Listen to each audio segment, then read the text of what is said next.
I never intended to spy on my own son. But isn't that how these things always begin, with the best intentions leading straight to hell? The security camera was supposed to be simple peace of mind. A blinking red eye watching over my empty house while I visited my sister in Tampa. At 62, living alone in our sprawling Connecticut colonial since Jack's funeral 8 months ago, I'd grown jumpy about every creaking floorboard and rustling branch. The security company promised I could check in anytime from my phone. Set it and forget it, they said. I almost had forgotten it until day 6 of my vacation, when boredom and a nagging worry about whether I'd unplug the coffee maker had me opening the app. That's when I saw them, David and Lisa, my son and daughter-in-law, using their emergency key to let themselves into my house. Initially, relief washed over me. David had promised to check on things while I was away. It was comforting to see him honoring that commitment, but they didn't head toward the kitchen to water plants or collect mail. Instead, they moved with purpose through my living room, their hushed voices barely audible through the camera's microphone. Already checked upstairs, Lisa was saying, her voice tense. It has to be in his office. Mom never goes in there anymore, David replied. Not since the funeral. They disappeared down the hallway toward Jack's office, the shrine to my late husband that I'd left untouched since his heart attack. I frowned, increasing the volume on my phone. Why would they be interested in Jack's office? When they returned to the camera's view 15 minutes later, their expressions had changed. David looked ashen, his fingers clenched around a leather portfolio I recognized as Jack's. Lisa kept glancing nervously toward the front windows. She can never know about this, David said, his voice clearer now as they paused in the living room. If these accounts are traced back to Mom's name, she'll go to prison. Dad set her up perfectly. How could he do this to her? Lisa whispered. 39 years of marriage, and he makes her his fall guy. I froze, the phone trembling in my hand. Fall guy? Prison? What were they talking about? David's gaze suddenly locked onto the camera, his eyes widening. Is that the security cameras on? The light is red. Lisa's hand flew to her mouth. I thought you said she wouldn't be monitoring it. She never checks technology unless I set it up for the feed cut to black. My breath caught in my throat as I stared at the blank screen, desperately tapping to reconnect. Nothing happened. Someone, David presumably, had disabled the camera. I sat on my sister's guest bed, mind racing, trying to make sense of what I just witnessed. What accounts was David talking about? How had Jack set me up? My husband had been a respected investment advisor, conservative, cautious, the model of financial propriety. We'd lived comfortably, but never extravagantly on his income and my earnings as a high school librarian. Before retirement, my phone rang, startling me so badly I nearly dropped it. A known number flashed on the screen. Hello? I answered, expecting David. The voice that responded was deliberately disguised, pitched low, through some kind of filter. Stop watching the recordings. For your own safety, forget what you saw. A chill ran down my spine. Who is this, David? Your son can't protect you if you keep looking. Neither of you understands what Jack was involved in. The less you know, the safer you'll be. I don't understand. There are signatures, your signatures, on documents worth millions. Transactions that would put you in federal prison for 20 years. Your husband made sure of that. The call disconnected, leaving me in stunned silence. I immediately tried to call David, but my call went straight to voicemail. Same with Lisa's phone. When I tried the security app again, my password no longer worked. Something was very wrong. The conversation I'd overheard, this threatening call, none of it aligned with the life I thought I'd been living with the man I'd been married to for nearly 4 decades. I booked the first flight home, ignoring my sister's confused protests. As the plane taxied down the runway, my phone pinged with a text unknown. Don't go home. They're watching the house. Jack didn't die of a heart attack, and he made sure you'll take the fall for everything. I stared at the message in disbelief. Jack didn't die of a heart attack?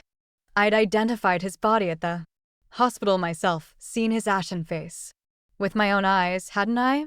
As the plane lifted into the clouds, taking me back toward a home that suddenly felt like foreign territory, a terrible thought bloomed in my mind.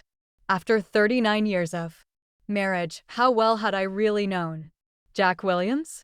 And more urgently, what exactly had he done that could send me to prison in his place? The taxi from the airport pulled into my driveway at 9:47 p.m. The familiar silhouette of my colonial home, stark against the night sky. Everything looked exactly as I'd left it. Porch light glowing, garden beds neatly mulched, American flag hanging limply in the still June air. Yet nothing felt the same. You want me to wait while you get inside, ma'am?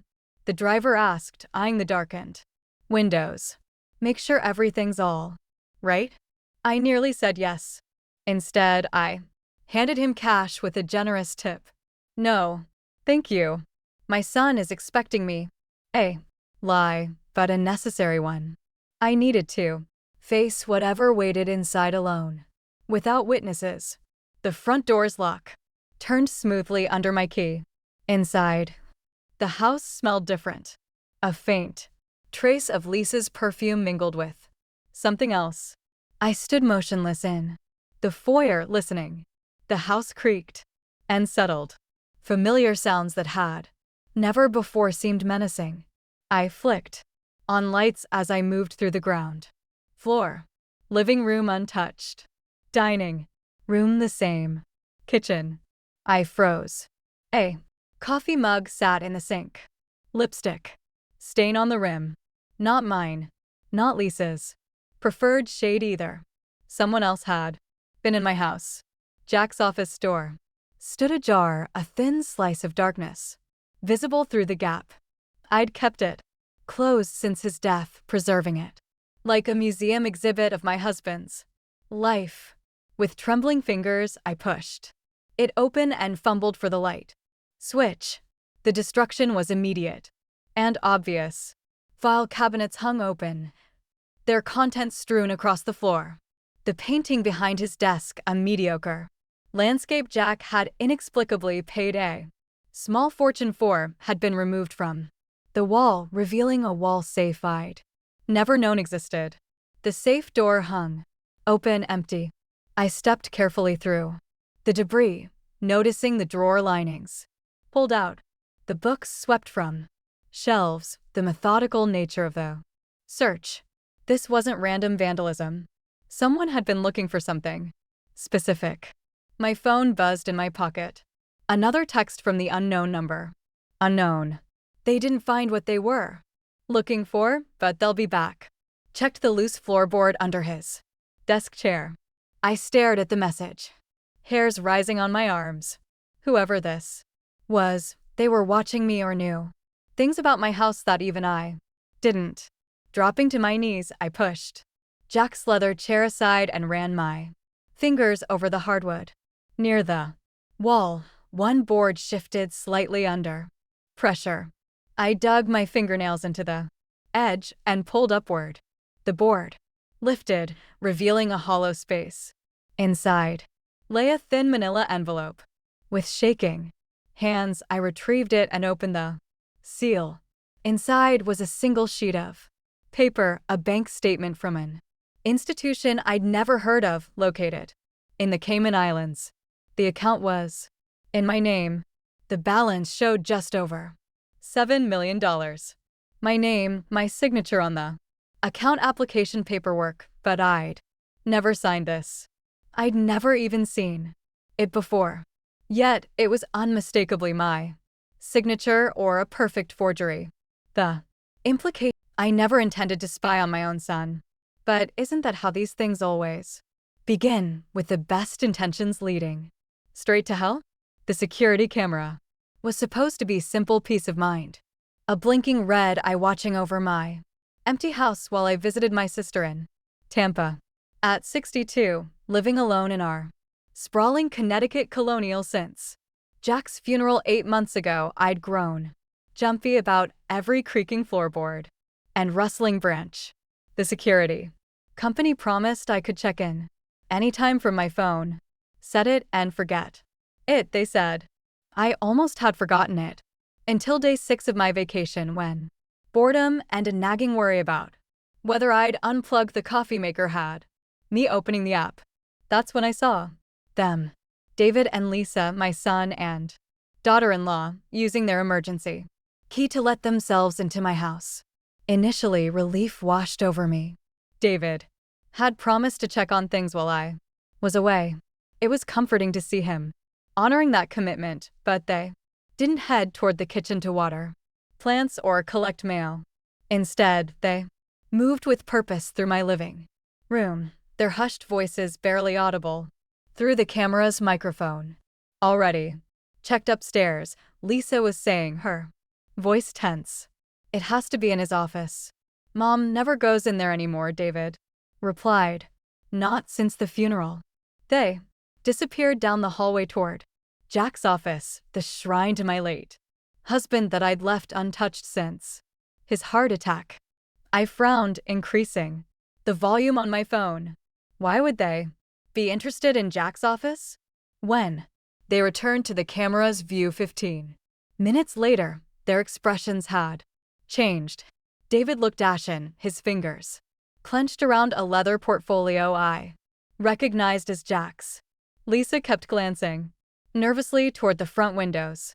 She can never know about this, David said, his voice clearer now as they paused in the living room. If these accounts are traced back to Mom's name, she'll go to prison. Dad set her up perfectly.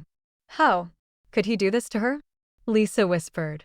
39 years of marriage, and he makes her his fall guy. I froze, the phone trembling in my hand. Fall guy? Prison? What were they talking about? David's gaze suddenly locked onto the camera, his eyes widening. Is that the security cameras on? The light is red.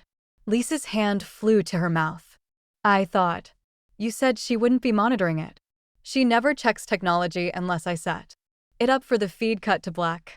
My breath caught in my throat as I stared at the blank screen, desperately tapping to reconnect. Nothing happened. Someone, David presumably, had disabled the camera. I sat on my sister's guest bed, mind racing, trying to make sense of what I just witnessed. What accounts was David talking about? How had Jack set me up? My husband had been a respected investment advisor, conservative, cautious, the model of financial propriety. We'd lived comfortably, but never extravagantly on his income and my earnings as a high school librarian. Before retirement, my phone rang, startling me so badly I nearly dropped it. A known number flashed on the screen. Hello? I answered, expecting David. The voice that responded was deliberately disguised, pitched low, through some kind of filter. Stop watching the recordings. For your own safety, forget what you saw. A chill ran down my spine. Who is this, David? Your son can't protect you if you keep looking. Neither of you understands what Jack was involved in.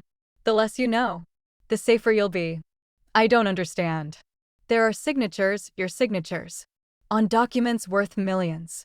Transactions that would put you in federal prison for 20 years. Your husband made sure of that. The call disconnected, leaving me in stunned silence. I immediately tried to call David, but my call went straight to voicemail. Same with Lisa's phone. When I tried the security app again, my password no longer worked. Something was very wrong. The conversation I'd overheard, this threatening call, none of it aligned with the life I thought I'd been living with the man I'd been married to for nearly 4 decades. I booked the first flight home, ignoring my sister's confused protests. As the plane taxied down the runway, my phone pinged with a text unknown. Don't go home. They're watching the house. Jack didn't die of a heart attack, and he made sure you'll take the fall for everything. I stared at the message in disbelief. Jack didn't die of a heart attack? I'd identified his body at the hospital myself, seen his ashen face with my own eyes, hadn't I? As the plane lifted into the clouds, taking me back toward a home that suddenly felt like foreign territory, a terrible thought bloomed in my mind. After 39 years of marriage, how well had I really known Jack Williams? And more urgently, what exactly had he done that could send me to prison in his place? The taxi from the airport pulled into my driveway at 9:47 p.m. The familiar silhouette of my colonial home, stark against the night sky. Everything looked exactly as I'd left it. Porch light glowing, garden beds neatly mulched, American flag hanging limply in the still June air. Yet nothing felt the same. You want me to wait while you get inside, ma'am? The driver asked, eyeing the darkened windows. Make sure everything's all right? I nearly said yes. Instead, I handed him cash with a generous tip. No, thank you. My son is expecting me. A lie, but a necessary one. I needed to face whatever waited inside alone, without witnesses. The front door's lock turned smoothly under my key. Inside, the house smelled different. A faint trace of Lisa's perfume mingled with something else. I stood motionless in the foyer, listening. The house creaked and settled. Familiar sounds that had never before seemed menacing. I flicked on lights as I moved through the ground floor. Living room untouched. Dining room the same. Kitchen. I froze. A coffee mug sat in the sink. Lipstick stain on the rim. Not mine. Not Lisa's preferred shade either. Someone else had been in my house. Jack's office door stood ajar, a thin slice of darkness visible through the gap. I'd kept it closed since his death, preserving it like a museum exhibit of my husband's life. With trembling fingers, I pushed it open and fumbled for the light switch. The destruction was immediate and obvious. File cabinets hung open, their contents strewn across the floor. The painting behind his desk, a mediocre landscape Jack had inexplicably paid a small fortune for, had been removed from the wall, revealing a wall safe I'd never known existed. The safe door hung open, empty. I stepped carefully through the debris, noticing the drawer linings pulled out, the books swept from shelves, the methodical nature of the search. This wasn't random vandalism. Someone had been looking for something specific. My phone buzzed in my pocket. Another text from the unknown number. Unknown. They didn't find what they were looking for, but they'll be back. Checked the loose floorboard under his desk chair. I stared at the message, hairs rising on my arms. Whoever this was, they were watching me or knew things about my house that even I didn't. Dropping to my knees, I pushed Jack's leather chair aside and ran my fingers over the hardwood. Near the wall, one board shifted slightly under pressure. I dug my fingernails into the edge and pulled upward. The board lifted, revealing a hollow space. Inside lay a thin manila envelope. With shaking hands, I retrieved it and opened the seal. Inside was a single sheet of paper, a bank statement from an institution I'd never heard of, located in the Cayman Islands. The account was in my name. The balance showed just over $7 million. My name, my signature on the account application paperwork, but I'd never signed this. I'd never even seen it before. Yet it was unmistakably my signature, or a perfect forgery. The implicate, David said, his knuckles white on the steering wheel. According to Grayson, Dad has another family in Chicago, a wife, 2 grown children. The world tilted again. I pressed my hands against the dashboard, suddenly nauseated. That's not possible, I whispered. We've been married since I was 23. There's no way he maintained a second family without me knowing. He traveled constantly, Mom. Week-long conferences, monthly client meetings. You never questioned it because that was just Dad's job. David's voice softened. I'm sorry. I didn't want you to find out like this. We drove in silence for several minutes, my mind struggling to reconcile the Jack I thought I knew with this monster David described. A bigamist, a thief, a man who would frame his own wife for his crimes. Why would he fake his death? I finally asked. Grayson thinks the scheme was collapsing. Several large clients were asking questions, demanding audits. Dad must have realized it was only a matter of time before everything unraveled. He sighed heavily. So he created the perfect escape plan, stage a heart attack, disappear to his other life, and leave all the evidence pointing to you as the mastermind. But who was buried in his place? A John Doe from the morgue. The funeral director was paid off. Closed. Casket ceremony due to damage from resuscitation attempts. Very neat. We exited the highway onto increasingly rural roads, finally turning onto a gravel driveway leading to a small cabin nestled among towering pines. Lisa's car was parked outside. Welcome to Grayson's safe house, David said, killing the engine. We've been using it as our base of operations. Lisa met us at the door, her expression shifting from relief to concern when she saw my face. You told her, she said to David. Not a question. She saw us on the security camera and someone ransacked the house looking for whatever it is they think Jack left behind. Lisa pulled me into a hug. I'm so sorry, Susan.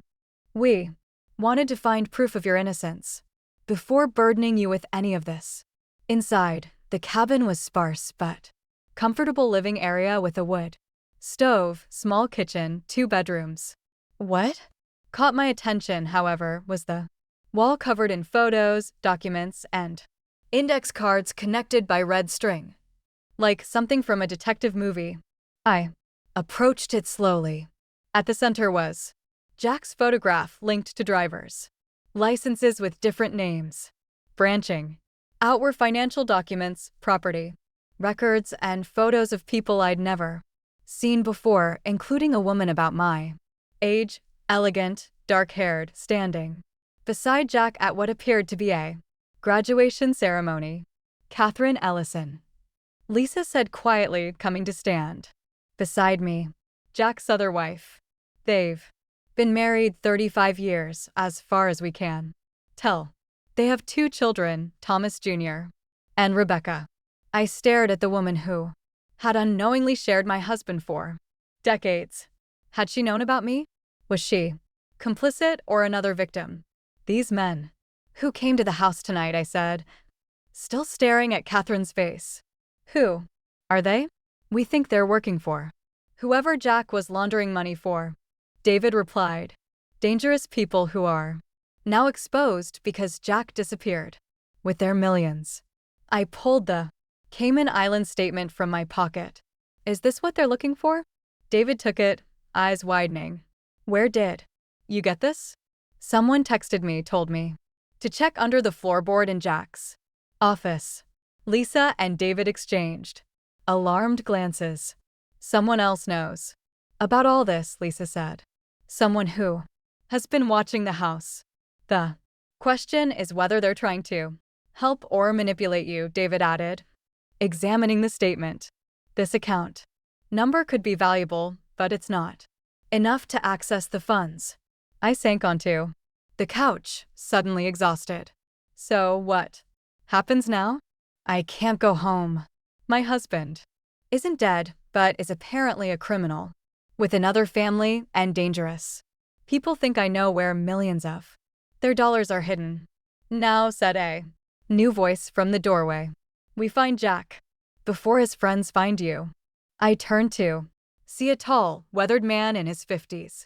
Salt and pepper hair, watchful eyes, the confident stance of someone familiar with danger.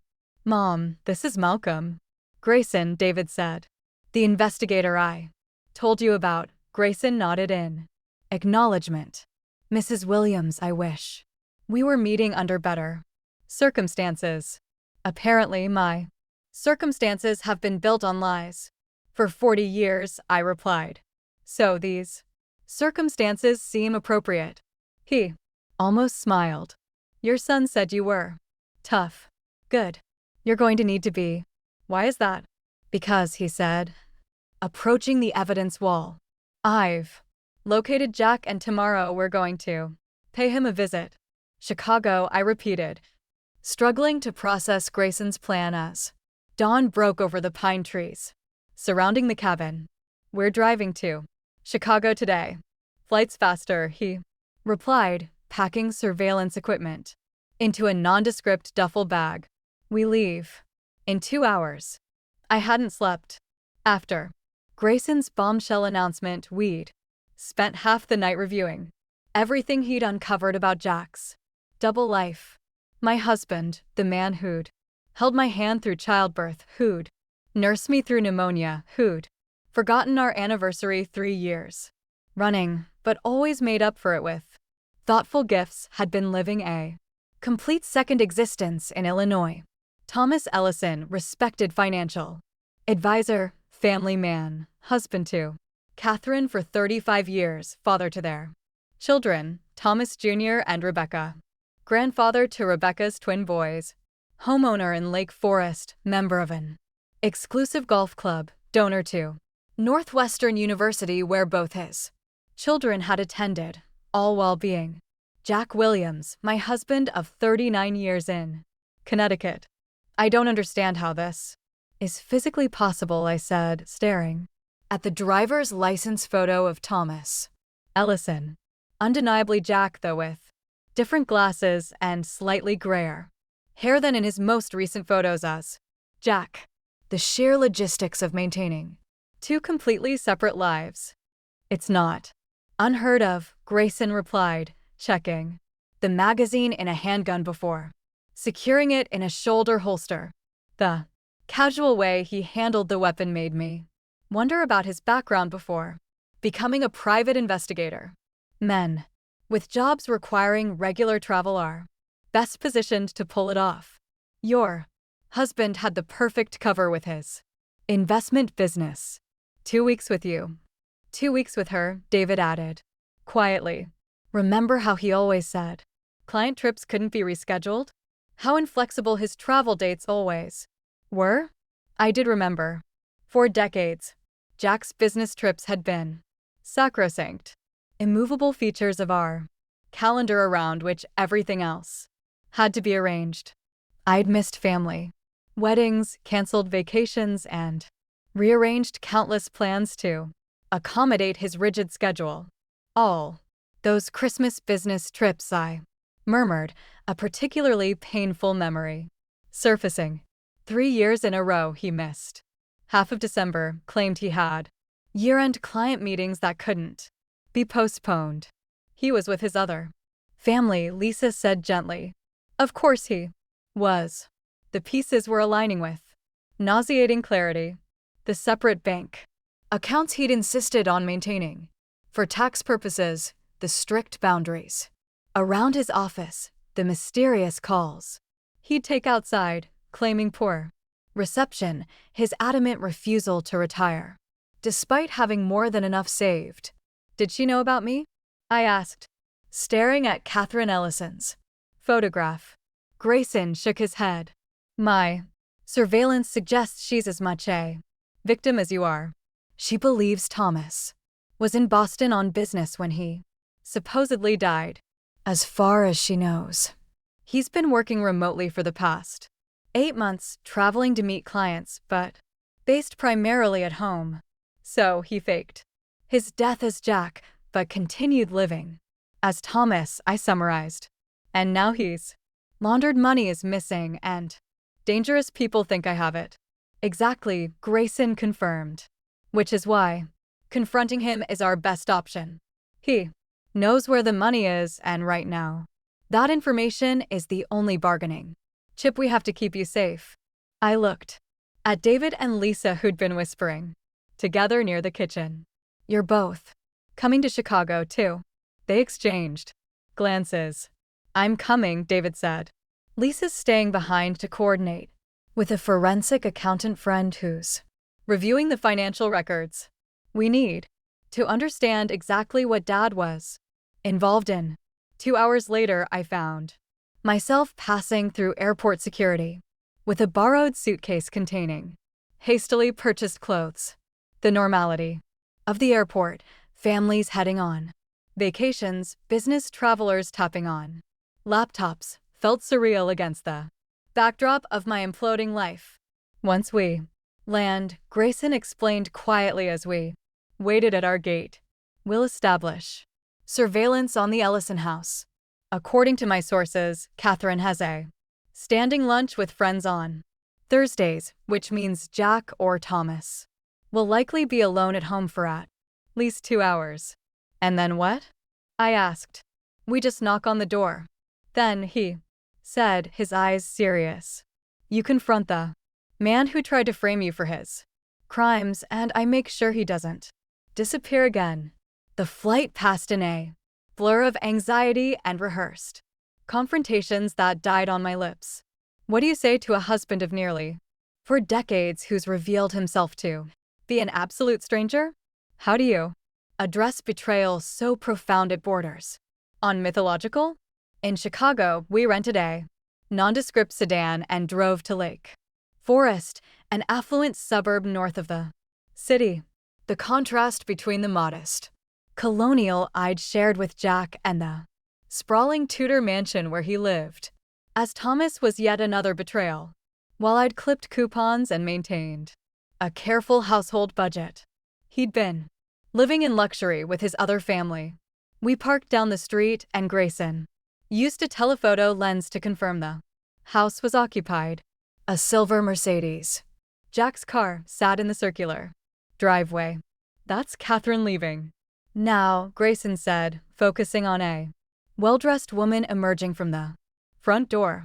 She climbed into a white Lexus SUV and drove away completely, unaware that her husband's other wife was watching from less than AH-100 red yard away. Ready? Grayson asked, starting the car. No, I admitted. But let's do it anyway. We pulled into the driveway, and I experienced a surreal moment of disassociation as I prepared to knock on the door of my husband's other home. Before I could second guess myself, I pressed the doorbell. Footsteps approached, the door opened, and there he was, Jack, alive, standing before me in casual slacks and a blue button-down shirt I'd never seen before. A tumbler of scotch in his hand despite the early hour. His expression cycled from annoyed expectation to shock to something like terror as he registered my presence. Susan, he breathed, the color draining from his face. Hello, Jack, I said, my voice steadier than I felt. Or do you prefer Thomas here? He glanced past me, noticing David and Grayson. Calculation replacing shock in his eyes. Always thinking, always planning. That was Jack. Even now, caught in the ultimate lie, his mind was working angles, seeking escape routes. You'd better come in, he said finally, stepping back from the door. Before the neighbors see you. Heaven forbid the neighbors witness this particular domestic drama, I thought bitterly as I stepped across the threshold into my husband's other life. We have a lot to discuss, I said, taking in the tasteful decor, the family photos on the walls, Jack's smiling face alongside people I'd never met, celebrations I'd never attended, a lifetime that had existed parallel to mine. Starting with why you're not dead and ending with why you set me up to take the fall for your crimes. Jack closed the door, his expression unreadable. It's complicated. Susan. I've got time, I replied, meeting his gaze directly. After all, according to my calendar, you've been dead for 8 months. This conversation is already overdue. Jack's other living room was a study in contrast to our Connecticut home, where I had favored comfortable, slightly worn furniture arranged for conversation. This space was a designer's showcase. Leather sofas, positioned to highlight a stone fireplace, abstract art on the walls. That must have cost thousands. Floor 2, ceiling windows overlooking professionally landscaped grounds. Quite the upgrade from our humble colonial, I observed, taking a seat without waiting for an invitation.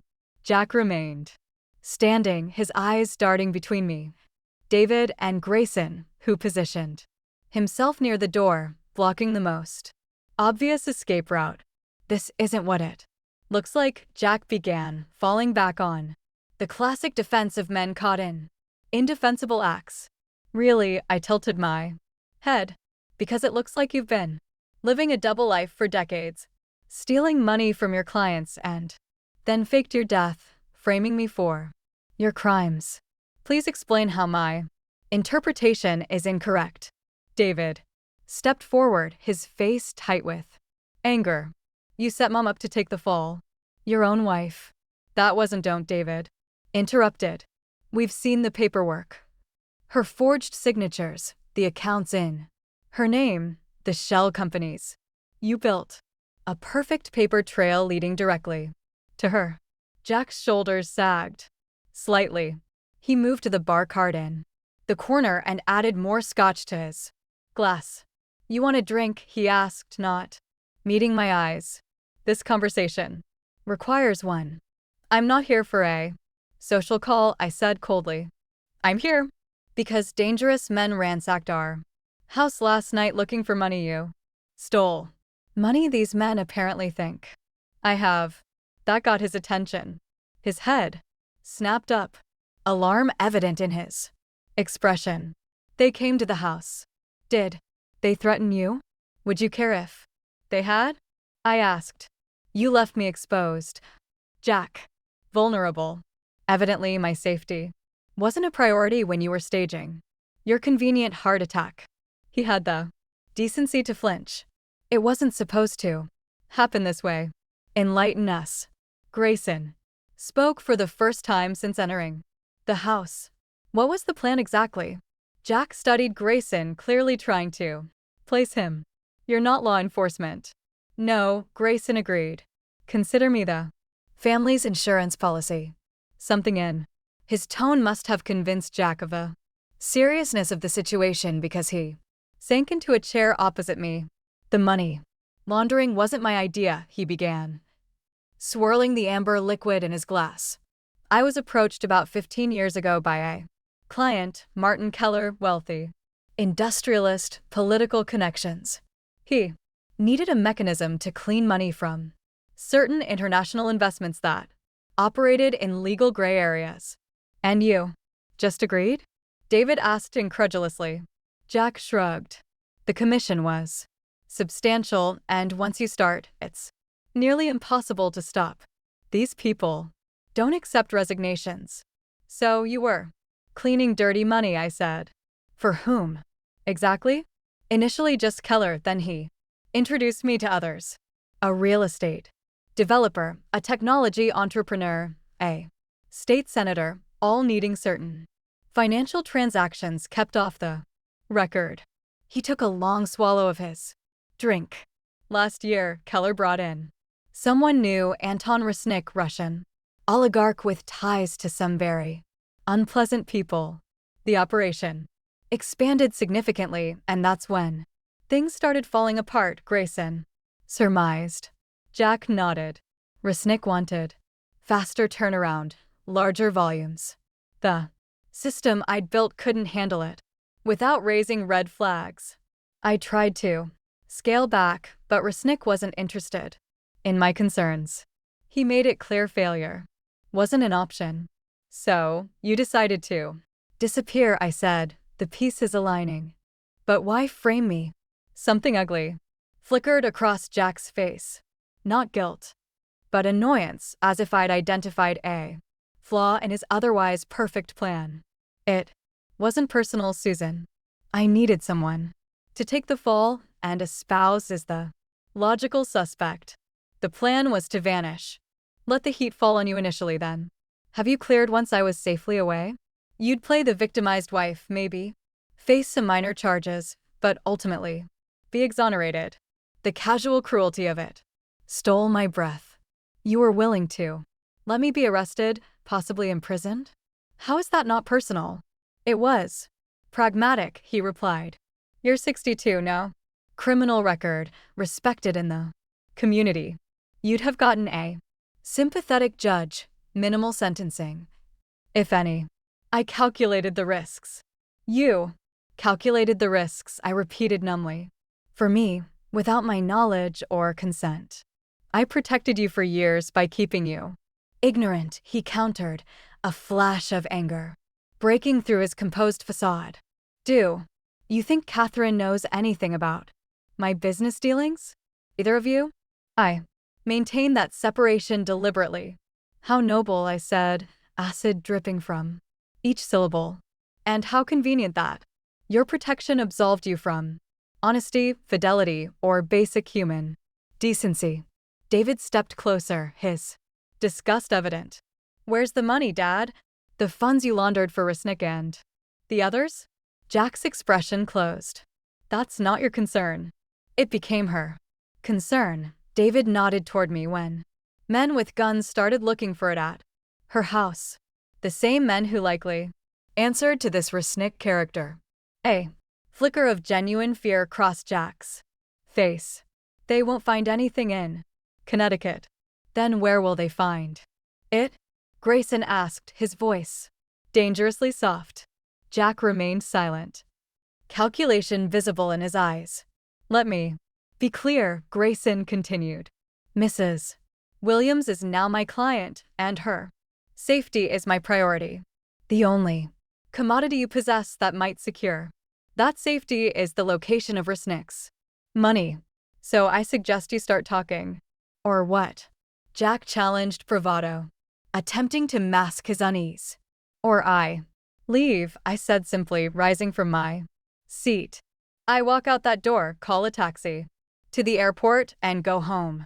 Then I contact the FBI, tell them everything, and take my chances with witness protection. I leaned forward, dropping my voice. And then I call Catherine Ellison and introduce myself, because if I'm going down, I'm certainly not going alone. The threat of involving his other wife hit home. Jack blanched then, drained his glass in one swallow. The money's in Switzerland, he said finally. 30 million in bearer bonds secured in a private vault at Credit National in Geneva. Untraceable, accessible only, with a physical key and a 12-digit access code. Where's the key? Grayson pressed. Jack's eyes darted to the staircase. In my office safe. Get it? Grayson ordered. Now, and if I refuse, I pulled out my phone, holding it up. I have Catherine's number right here, courtesy of your son's investigation. Shall I call her? I'm sure she'd be fascinated to learn about your Connecticut family. For a moment, I thought he might refuse anyway. Then, with visible reluctance, he rose and headed for the stairs. Grayson followed, keeping a cautious distance. David, stay with your mother. As their footsteps receded upstairs, David turned to me, his expression pained. I'm sorry, Mom. I never imagined he was capable of this level of deception. I reached for his hand, squeezing it gently. Neither did I, and I was married to him for 39 years. A crash from upstairs shattered the moment. Grayson's voice bellowed. Stop. David sprinted for the stairs. and I followed close behind, my heart hammering against my ribs. We reached the second floor, landing in time to see Jack, a small metal box in his hands, crash through a set of French doors onto a balcony. "He's running!" Grayson shouted, giving chase. From the balcony, Jack leaped to a nearby tree branch, moving with an agility that belied his 65 years. He scrambled down the tree trunk and sprinted across the manicured lawn toward the detached garage. We raced back downstairs and out the front door, but we were too late. The roar of an engine preceded Jack's silver Mercedes bursting from the garage tires, squealing as it accelerated down the driveway. Grayson swore viciously, already running toward our rental car. "Get in. He has the key to the vault." As we piled into the sedan, I caught a glimpse of the Tudor mansion receding. Behind us, Jack's other life built on lies and stolen money, now abandoned in his flight, just like he'd abandoned me. "He's heading south toward the city," Grayson said grimly, accelerating through an amber light as Jack's Mercedes remained 2 cars ahead of us. The suburban streets of Lake Forest gave way to busier thoroughfares, Jack weaving through traffic with reckless determination. I clutched the door handle, my body tense as Grayson matched his aggressive driving. "Why run?" David asked from the back seat. "He knows. We'll just come back. Talk to Catherine. Because he's not running from us," Grayson replied, eyes fixed on the Mercedes. "He's running toward something. The vault key is only half of what he needs to access that money. The access code." I realized he said it was a 12-digit sequence, which he's either going to retrieve or already has a way to access, Grayson confirmed. "Either way, he's making his move now that we forced his hand." The implications sank in. Jack wasn't just fleeing a confrontation. He was executing the next phase of a plan, one that likely included disappearing permanently with 30 million in untraceable funds. The Jack I thought I knew would never have been capable of such calculated abandonment. But then the Jack had never really existed.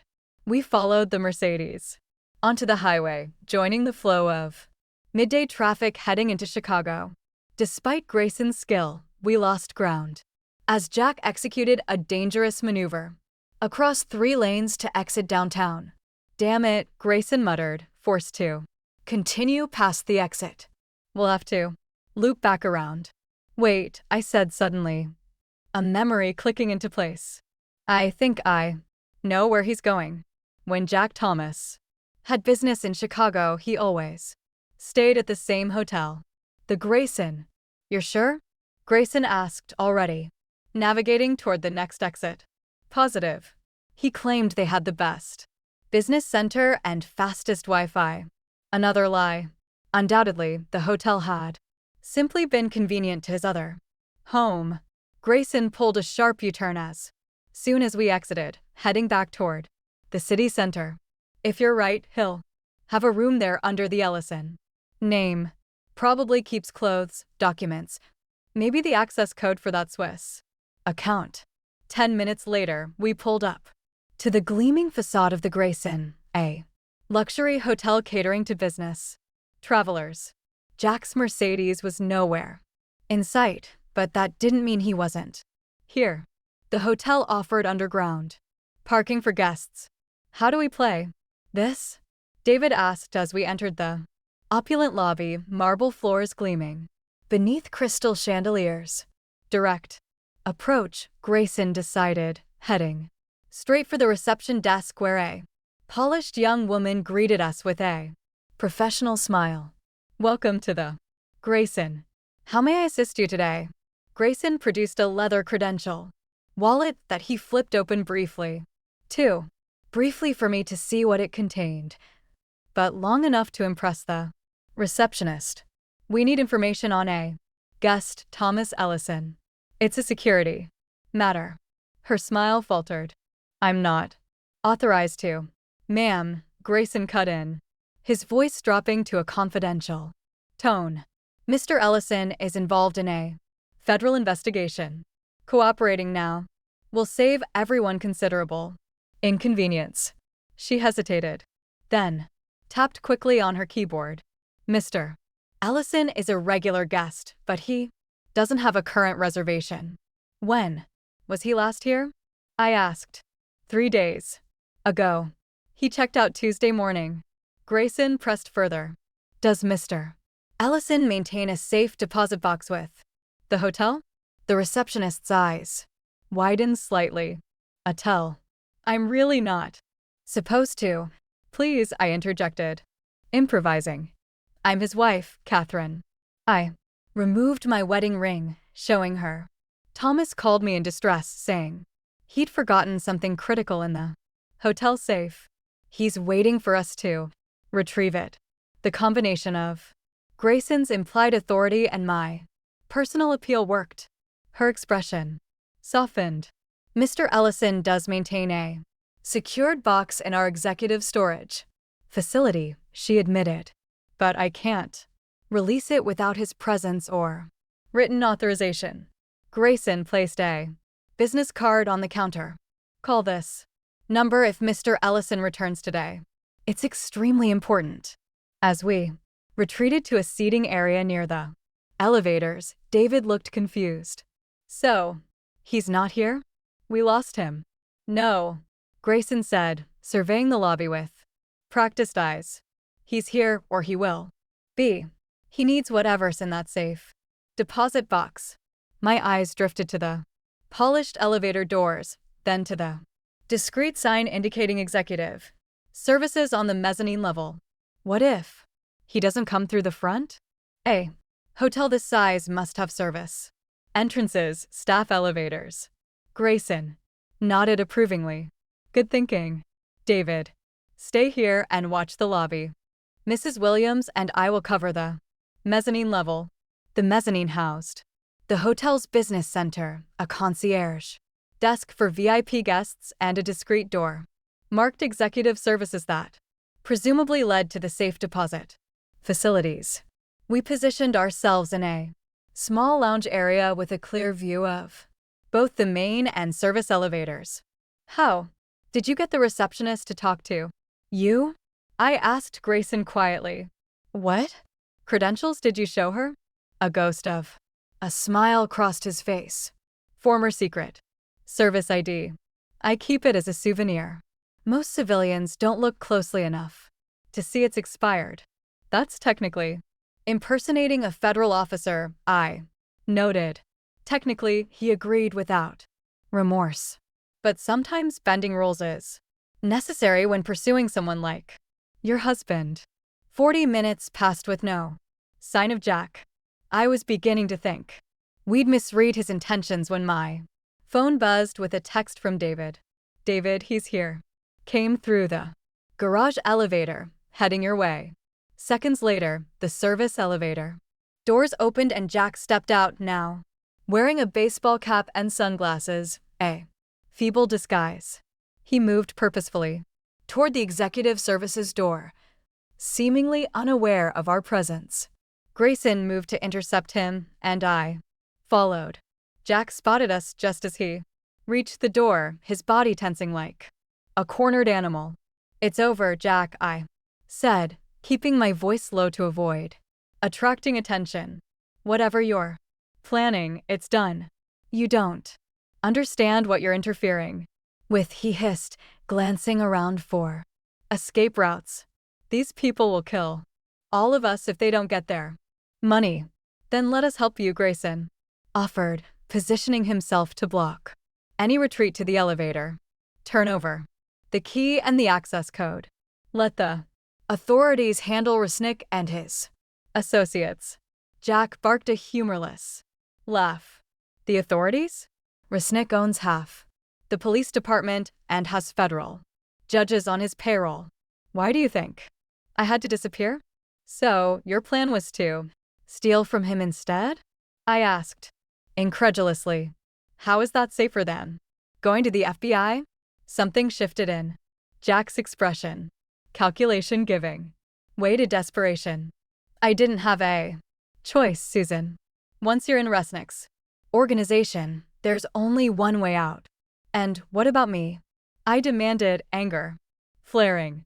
Was I supposed to be collateral damage in your escape plan? I was going to send for you, he insisted, though the lie was transparent even to him.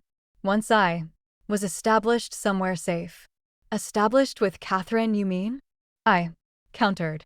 Or were you planning to abandon her too? The executive services door opened before he could respond. A uniformed attendant emerging. Mr. Ellison, your box is ready for you, sir. In that moment of distraction, Jack made his move, shoving me hard into Grayson and bolting for the main elevators. Grayson recovered quickly, giving chase. But the elevator doors were already closing with Jack inside. Stairs, Grayson commanded, spotting the emergency exit. We burst into the stairwell, racing down toward the lobby. I followed as quickly as I could, my sensible travel shoes slapping against the concrete steps. When we reached the lobby level, David was waiting, his expression grim. He went out the front, got into a taxi. Grayson swore under his breath. Did you see which direction? South on Michigan Avenue, David replied. I tried to follow, but he was already gone. He's heading for the airport, Grayson said with certainty. With the vault key, but without whatever was in that safe deposit box. We need to move. As we hurried back to our car, a terrible realization dawned. Jack was escaping again. This time for good. And despite everything he'd done, despite the betrayal and lies and criminal exposure, some irrational part of me still couldn't fully accept that my husband of 39 years was capable of such calculated cruelty. That part of me died as Grayson's phone rang and he put it on speaker. Hello, he answered. Jack's voice filled the car. Tell Susan. I'm sorry it came to this, but she needs to stop pursuing me for her own safety. Jack, don't. I began.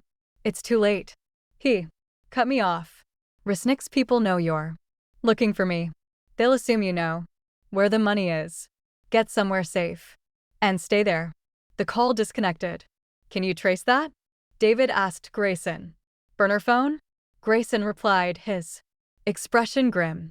But it confirms our problem just got bigger. If Resnick's people are watching, they now know Jack doesn't have their money and they'll assume you do. So, I'm still the target, I said quietly. The full weight of Jack's betrayal settling around me like a shroud. Even from 1,000 miles away, he's still throwing me to the wolves. The drive to O'Hare International Airport felt like a race against collapsing dominoes. My husband, or the stranger wearing his face, was attempting to flee the country with a key to millions in stolen money, while the people he'd stolen from were undoubtedly closing in on all of us. There are 17 international departures in the next 3 hours, David reported from the back seat, scanning flight information on his phone. Assuming he's heading to Switzerland to access that vault, he won't fly direct, Grace countered, weaving through traffic with focused intensity. Too obvious. He'll take a connecting route, probably through a country with minimal extradition agreements. I stared out the window, watching Chicago's skyline recede in the distance. For decades, this city had been nothing more than an occasional mention in Jack's business itinerary. Now I understood why he'd always discouraged me from accompanying him on these trips. Catherine might have spotted me, or I might have glimpsed their shared life, the carefully constructed house of cards collapsing with a single chance encounter. I should call Catherine, I said suddenly. Warn her. David looked up sharply. Mom is that really? She deserves to know. David, whatever Jack's done, she's as much a victim as I am. She's also our best leverage, Grayson noted, checking his mirrors with increasing frequency. If Jack's running, knowing his other wife is about to learn, everything might be the only thing that could make him reconsider. I shook my head firmly. I won't use another woman's pain as leverage, not even against Jack. The parking structure at O'Hare loomed. Ahead, a concrete labyrinth that could easily conceal one man intent on disappearing.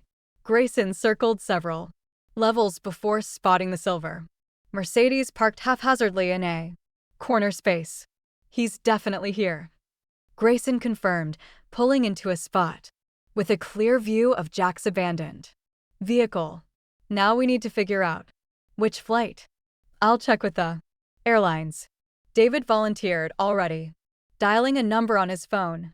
As an architect with several international projects, he had status with multiple carriers that might yield information. While he worked that angle, Grayson and I approached Jack's Mercedes. The driver's door was unlocked, unusual for my habitually cautious husband. Something's wrong, I murmured as Grayson carefully opened the door. Jack would never leave his car unsecured like this. The interior appeared normal at first glance. No signs of struggle, no blood or evidence of violence. But when Grayson popped the trunk release, we discovered the first genuine clue that things had gone sideways. A small carry-on suitcase partially opened, clothes spilling out as if someone had searched through it hastily. He packed for a one-way trip, Grayson observed, carefully examining the contents without disturbing potential evidence. Passport, foreign currency, burner phones. Your husband was planning to vanish permanently. Then why leave it in the car? I wondered aloud, a cold dread spreading through me. Unless someone intercepted him, Grayson finished grimly. David jogged up to us, his expression confirming our growing fears. No Thomas Ellison or Jack Williams on any manifest, but the Swiss Air reported a disturbance about 40 minutes ago. A man matching Dad's description was approached by two men in suits.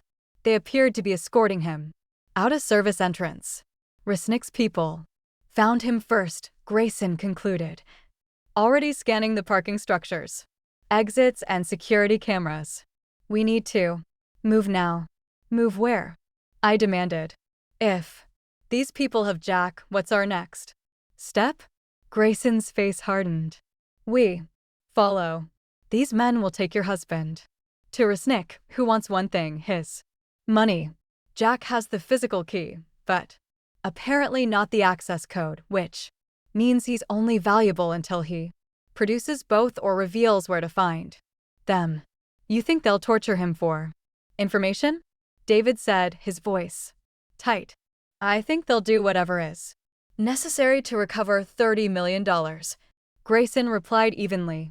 And if Jack convinces them that you have what they need, he didn't finish the sentence.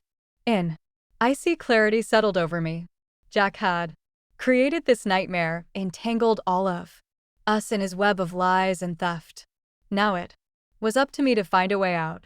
Not just for myself, but for David and Lisa, too. The access code has to be somewhere, I reasoned, my librarian's mind automatically organizing the scattered puzzle pieces. Jack wouldn't risk forgetting it, but he also wouldn't keep it anywhere obvious.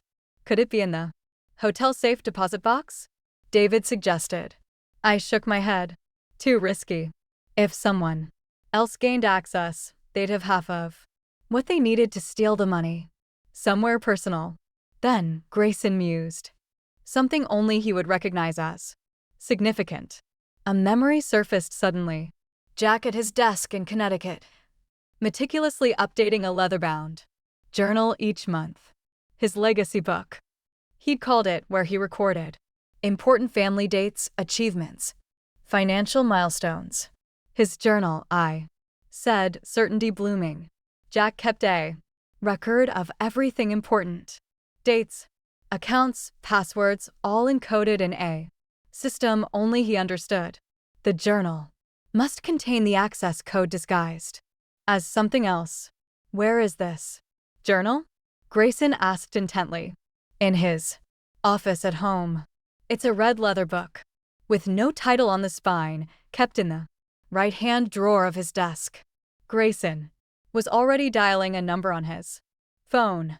Lisa, we need you to check Jack's office for a red leather journal in his desk drawer. Yes. Immediately, he listened for a moment. Stay on the line while you look. The seconds stretched into minutes as we waited. The parking garage suddenly feeling exposed and vulnerable.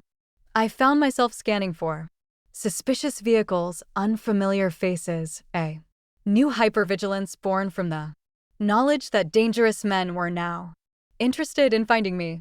She found it. Grayson finally reported, his voice tight with controlled urgency. Lisa's sending photographs of every page now. My phone buzzed as the images arrived. Pages of Jack's meticulous handwriting, recording everything from David's college graduation to the date we'd replace the roof on our Connecticut home. To anyone else, it would appear to be an ordinary family record, sentimental but unremarkable. I scrolled through the images, searching for patterns, anomalies, anything that might conceal a 12-digit code. One entry caught my attention, a page titled Legacy Investments with a list of seemingly random dates and numbers. This, I said, showing Grayson and David. Legacy was Jack's code word for his most private financial matters. And look at the formatting of these account numbers. The sequence was disguised as portfolio values, but the pattern was unmistakable. Once you knew what to look for. 12 digits grouped in threes matching the format of the Swiss vault access code Jack had mentioned. That has to be it. David agreed. But how does this help us find Dad? Grayson was already moving back toward our rental car. It gives us something to trade. Resnick wants his money. We now have the complete key to accessing it. You want to negotiate with these people? I asked, hurrying to keep pace. The same people who've committed, who knows how many crimes, who tried to break into my house. I want to get ahead of them, Grayson corrected, his expression grim. Before they decide Jack isn't worth keeping alive and before they come looking for you next.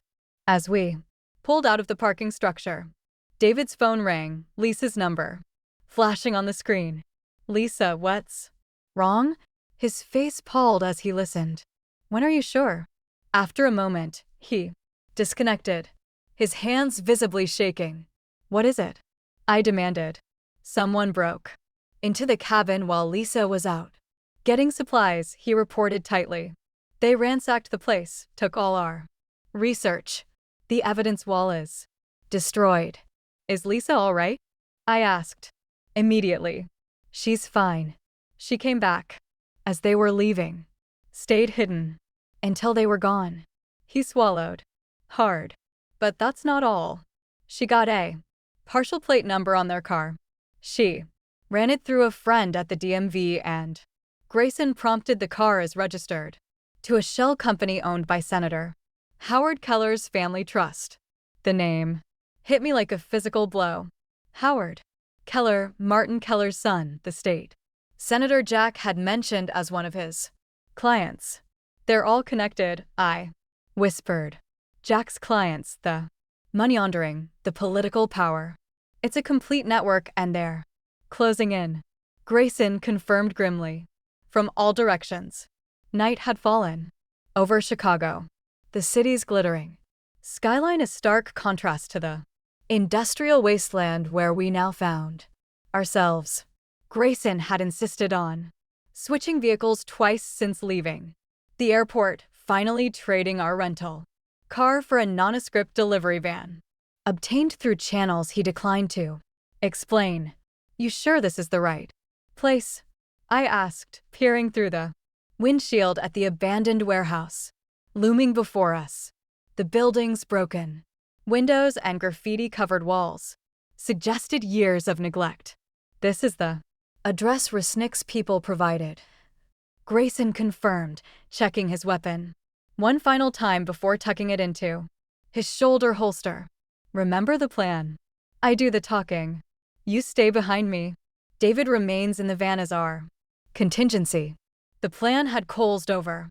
The past 5 hours after Grayson made contact with Resnick's organization. Through connections I didn't want to know about. The terms were simple. Jack's life in exchange for the complete access information to the Swiss vault. No police, no FBI, just a clean exchange. I wasn't naive enough to believe it would be that straightforward. Neither was Grayson, which is why he'd insisted on precautions. Multiple escape routes mapped, a second vehicle hidden nearby, and a dead man's switch that would send all our evidence to the FBI if we didn't check in by morning. I still think I should come with you, David insisted. From the driver's seat, his knuckles white on the steering wheel. We've been through this, I replied, summoning a calm I didn't feel. If something goes wrong, your insurance policy, Lisa, needs you to come home. The reminder of his pregnant wife waiting anxiously at a safe location was enough to settle him, though his expression remained tortured. No child should have to watch their parent walk into danger. But then no child should discover their father was a criminal who had abandoned and endangered their mother either. Ready? Grayson asked, his tone suggesting that my readiness was irrelevant.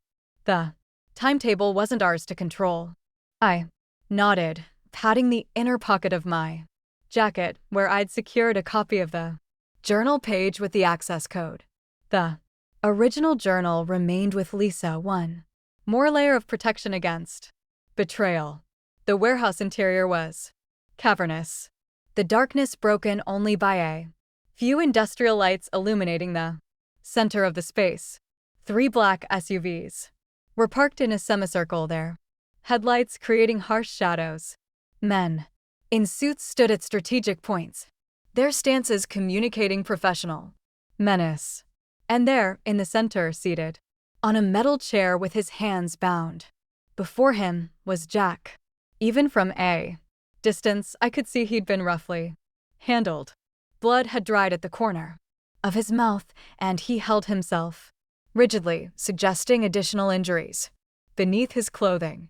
Our eyes met across the concrete expanse, and something unreadable flickered across his face. Shame perhaps, or simply calculation of how my presence affected his chances of survival. A tall man with silver hair stepped forward from behind the SUVs. His bespoke suit and polished shoes looked incongruous in the decrepit setting.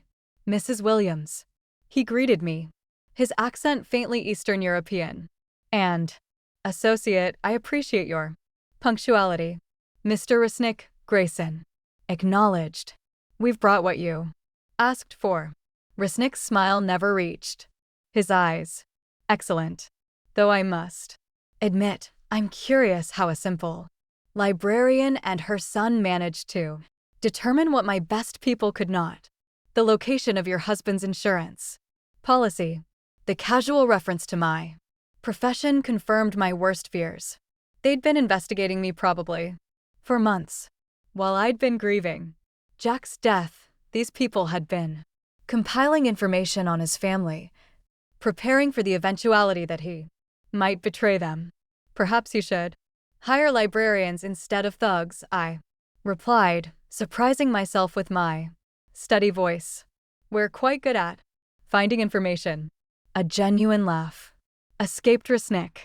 I can see why Jack married you. Spirit is an undervalued quality these days. His expression hardened. But pleasantries aside, I believe you have something that belongs to me. First, I want confirmation that you'll leave my family alone after this exchange, I said. My son, his wife, myself, we disappear from your radar permanently. Of course, Resnick agreed smoothly. I have no interest in harming innocent parties. This unfortunate situation was entirely of Jack's making. Susan, don't. Jack began, only to receive a backhanded blow from one of the guards that snapped his head sideways. Your husband seems to think you shouldn't trust me, Resnick observed. Ironic, coming from a man who maintained 2 complete families for decades and tried to frame his wife for his crimes. The casual revelation that Resnick knew everything about Jack's double life sent a chill through me. These people had been watching us all, like chess pieces on a board. The access information. Grayson redirected, stepping slightly forward in exchange for Jack Williams, alive and unharmed. Unharmed is relative at this point. Resnick shrugged, glancing at Jack's battered face. But alive, certainly.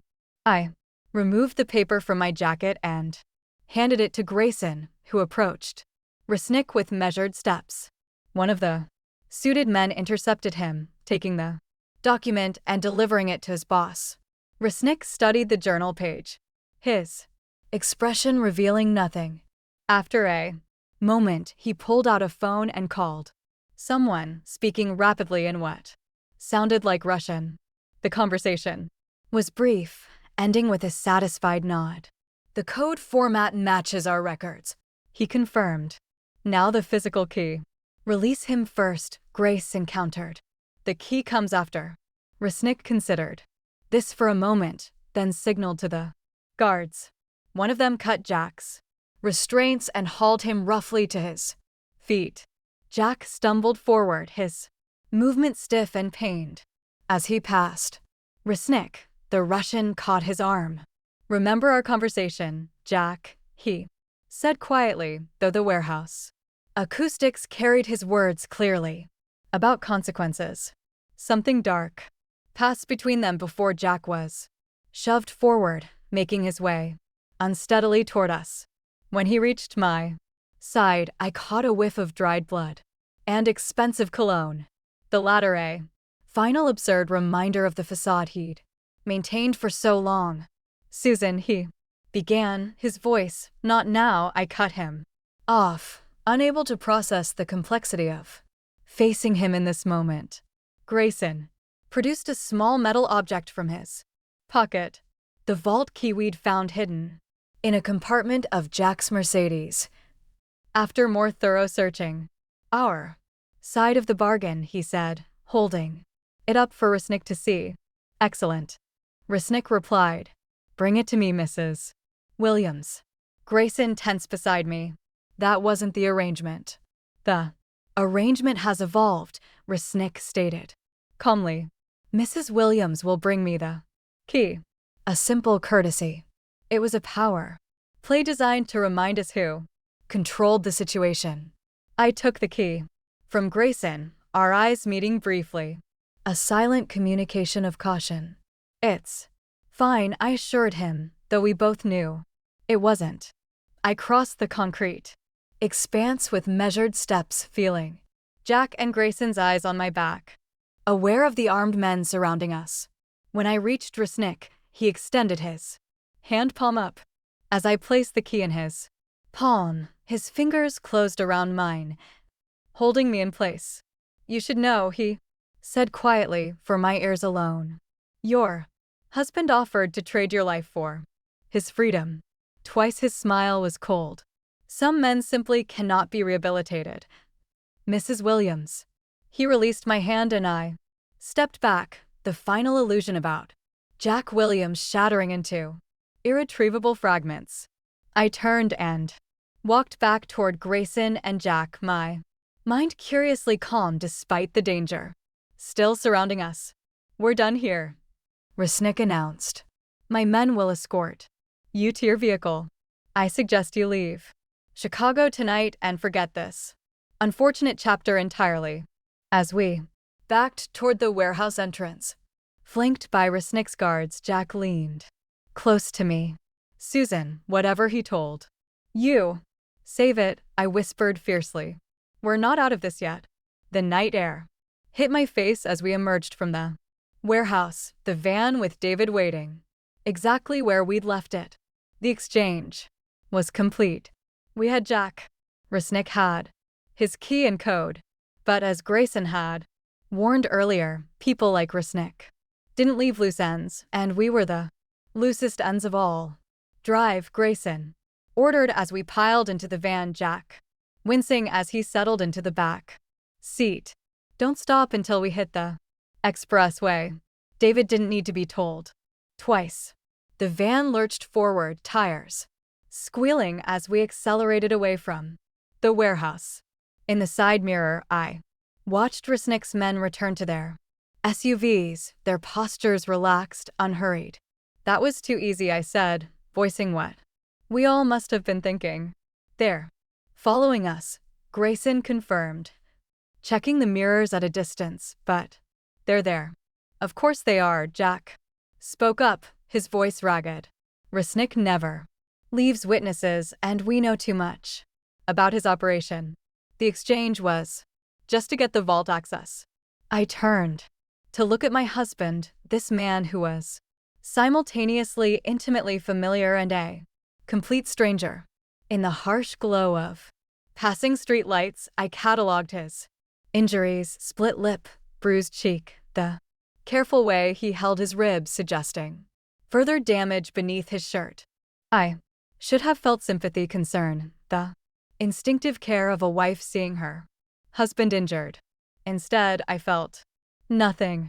The emotional tether that had connected us for 39 years had been severed, not by his death, but by the calculated cruelty of his betrayal. Why did you do it, Jack? I asked, the question that had been burning inside me since this nightmare began. Why the second family? Why the money laundering? Was our life together so unbearable? His eyes met mine, then slid away. It wasn't about you, Susan. Clearly, I replied, the words sharp with bitterness. We need to focus, Grayson interrupted. They're going to make their move soon, probably once we're somewhere isolated. David, take the next exit and head for the industrial district. We need to switch to the backup vehicle. What about the evidence? David asked, executing a sharp turn that sent us all grabbing for handholds. Everything Lisa compiled about Resnick's operation, Dad's crimes, Senator Keller's involvement, already in motion, Grayson assured him. The FBI will receive everything by morning, regardless of what happens to us.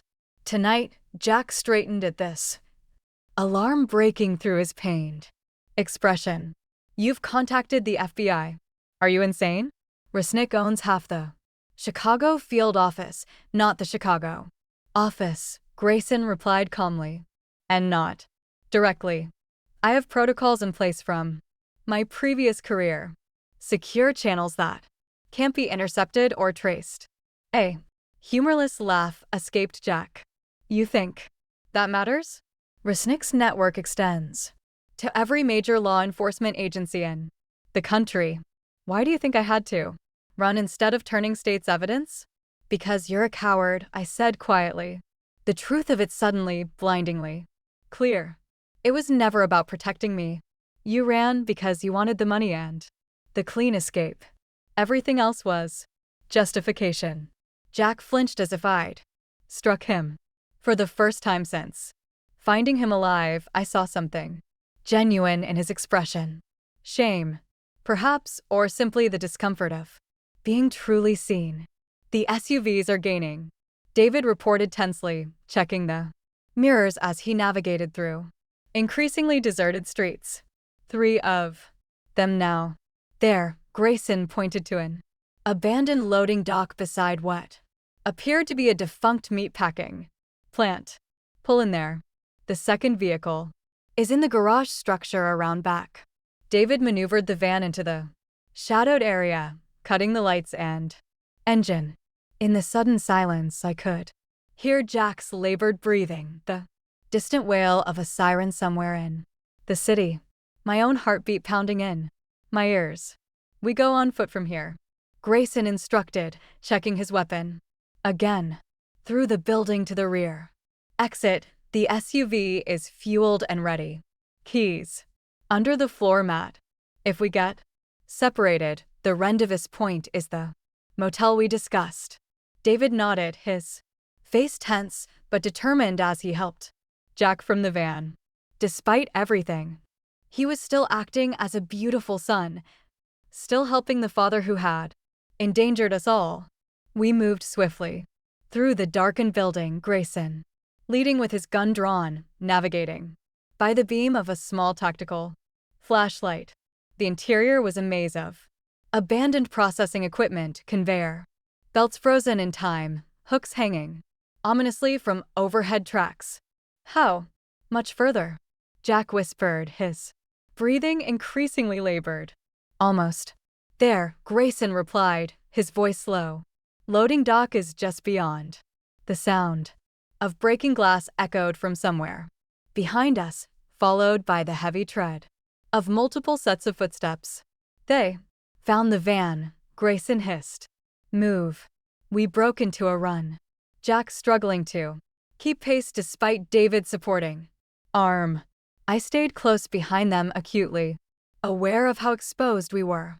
How the beam of Grayson's flashlight must look like a beacon to our pursuers. The rear exit appeared ahead, a loading dock door, partially raised, revealing the night beyond. Grayson ducked under it first, then helped Jack and David through. I was halfway under when the first gunshot cracked through the cavernous space, the bullet striking metal somewhere to my left. Go, Grayson shouted, returning fire as I scrambled under the door. Outside was a small parking area, and there, as promised, waited an SUV, older model, nondescript, perfect for blending into traffic.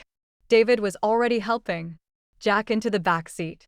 Get in, he called to me, sliding into the driver's seat and retrieving the keys from beneath the mat. I turned back toward the loading dock door where Grayson was still exchanging fire with our pursuers. Grayson, come on. He backed toward us, still firing methodically into the darkness of the building. The engine roared to life as David started the SUV. That's when I saw Jack moving, not toward the vehicle, but away from it, using the distraction of the gunfire to slip into the shadows at the edge of the parking area. Jack, I shouted, disbelief momentarily overwhelming. Caution. What are you doing? He paused, looking back at me with an expression I couldn't decipher in the dim light. I'm sorry, Susan. I can't go with you. Dad, get in the car, David yelled from the driver's seat. We have to go now. Another burst of gunfire erupted from the loading dock as Resnick's men pushed through. Grayson fired twice more, then sprinted for the SUV. Where's Jack? He demanded as he reached us. I pointed wordlessly to the retreating figure of my husband, now barely visible at the edge of the lot. He's running again. Grayson spat in disgust. Of course he is. Get in the car, Mrs. Williams. Now I hesitated, still watching Jack's diminishing silhouette. This was it, the final abandonment, the last betrayal. After everything, he was choosing himself again, leaving us to face the consequences of his actions. Mom. David's panicked voice cut through my thoughts. Please. I climbed into the SUV, just as another spray of bullets peppered the side of the vehicle. Grayson dove into the passenger seat and David floored the accelerator, tires screaming as we rocketed out of the parking area. He's gone, I said numbly, as we sped away, the reality of Jack's choice settling over me like a physical weight. He just left us. He made his decision, Grayson replied grimly, checking the side mirror. And it might actually work in our favor. They'll split their forces, some following us, others going after him. But why? David asked, his voice cracking with emotion, as he navigated through the darkened streets. Why run now? Where would he even go? The answer came to me with sudden, perfect clarity. Catherine, I said, he's going back to his other life. The pieces aligned in my mind. Jack's injuries would explain an accident or mugging to his other wife. His Chicago Identity wasn't directly connected to the money laundering. If Resnick's focus stayed on recovering his money rather than revenge, Jack might think he could simply slip back into his Thomas Ellison persona. He's delusional if he thinks that will work, Grayson muttered, checking his weapons magazine. Resnick knows about both his identities. A bitter laugh escaped me. Delusion has been Jack's specialty for decades. He's convinced himself he can talk his way out of anything. We drove in tense silence for several minutes, taking a circuitous route through industrial areas and side streets, trying to shake any pursuers.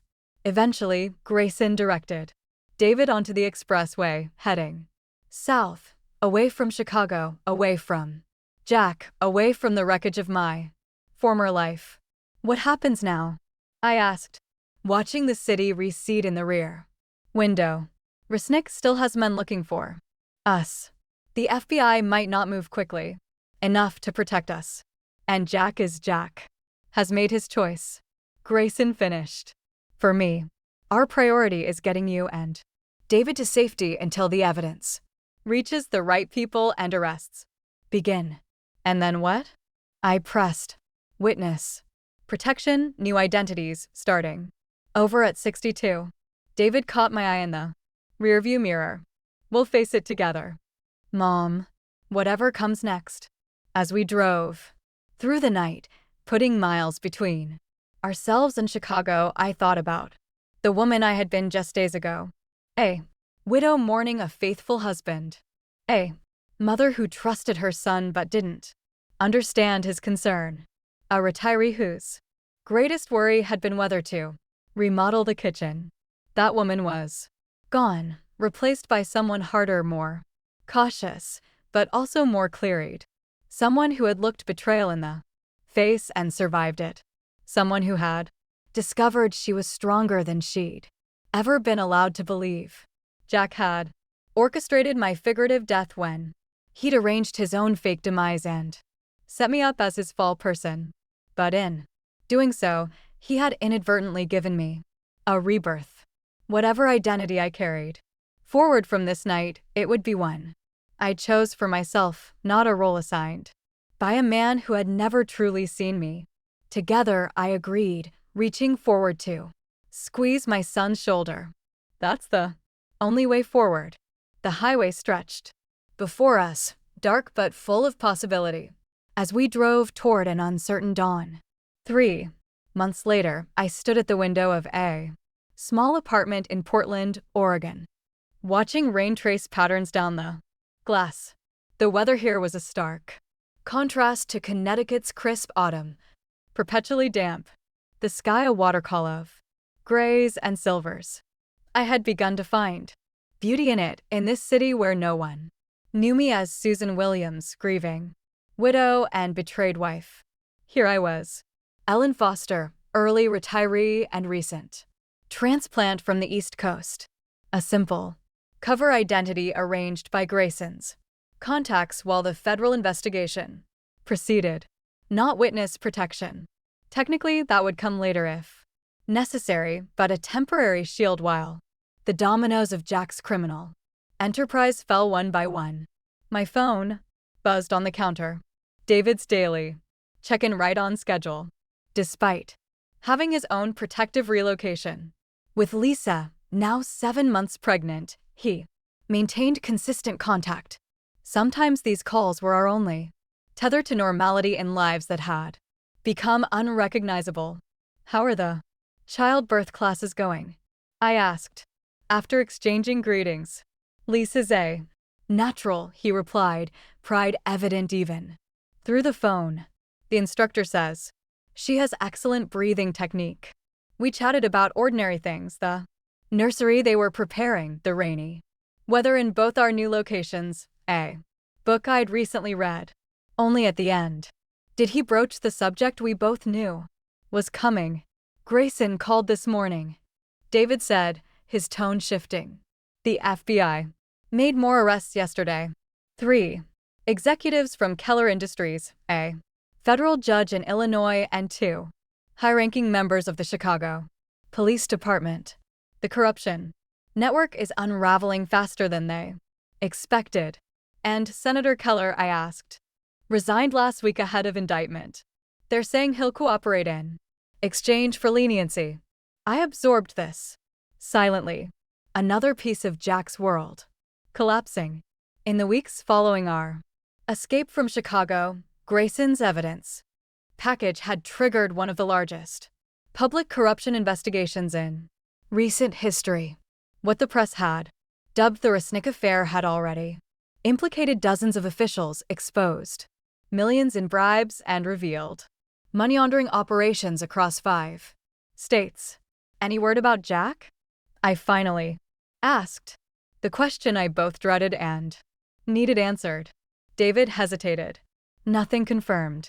Catherine Ellison filed a missing persons report for Thomas 6 weeks ago.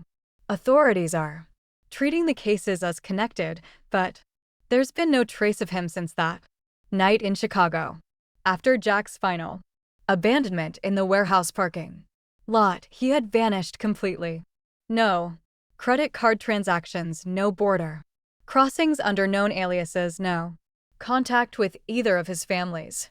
It was as if he had evaporated into the ether, a disappearing act more thorough than his faked death. And Resnick, still in FBI custody, still talking. His testimony is what's driving most of these new arrests. Anton Resnick, it turned out, had been even more pragmatic than Jack. When federal agents had arrived at his Lakeshore Drive penthouse the morning after our warehouse confrontation, he had immediately offered cooperation in exchange for reduced charges. The man who had terrified my husband enough to fake his own death had turned state's evidence. Without hesitation, we ended the call with promises to speak tomorrow, and I returned to the window, watching strangers navigate rain-slicked streets with umbrellas and raincoats. Anonymous lives uncomplicated by international money laundering and bigamist husbands. The buzzer for my apartment startled me from my thoughts. Package for Ellen Foster, came the building manager's voice through the intercom. Moments later, I signed for a small padded envelope with no return address. The handwriting unfamiliar. Inside was a thumb drive and a handwritten note on expensive stationery. I thought you should have this. He didn't deserve either of us. KK Catherine Ellison. Jack's other wife had found me. Despite the careful precautions and false identity, my hands trembling slightly, I connected the thumb drive to my laptop. It contained a single video file dated 3 weeks ago. I hesitated before clicking play, uncertain whether I wanted to see whatever Catherine had deemed important enough to breach our mutual anonymity. The video opened on what appeared to be security footage from a luxury hotel lobby. The quality was excellent, the timestamp visible in the corner. For several seconds, nothing of note happened. Guest checking in staff moving efficiently behind the desk. Then Jack walked into frame, my breath caught. He looked thinner than when I'd last seen him, and he'd grown a beard. But it was unmistakably my husband. He approached the front desk with a confident stride I recognized from countless business functions and social events. Jack Williams in his element. Charming and self-assured, despite being a fugitive from both the law and Resnick's remaining associates. A second figure entered the frame, approaching Jack from behind. Average height, unremarkable appearance, nothing that would draw attention in a crowded hotel lobby. But something in his purposeful movement caught my attention. The man reached Jack just as he finished speaking to the receptionist. There was a brief exchange.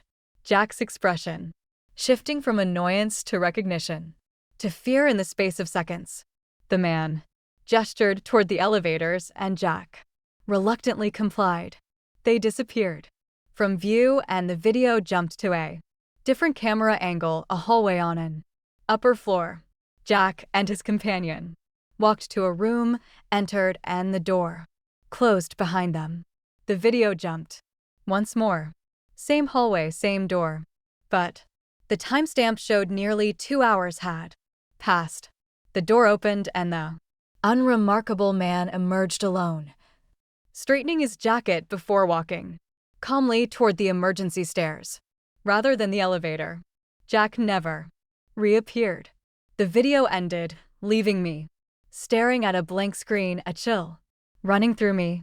Despite the apartment's adequate heating, I understood immediately why Catherine had sent this. The message was clear. Jack Williams or Thomas Ellison had finally run out of lives. Whether the man was one of Resnick's associates tying up loose ends or someone else from Jack's tangled web of deception, the outcome seemed clear. My husband was gone. Not missing this time, but truly gone. I should have felt something. Grief, closure, vindication, something appropriate to the apparent death of a man I'd spent most of my adult life with. Instead, I felt a strange hollow calm. The man in that video wasn't my husband. Perhaps he never had been. My phone rang. Grayson this time, not David.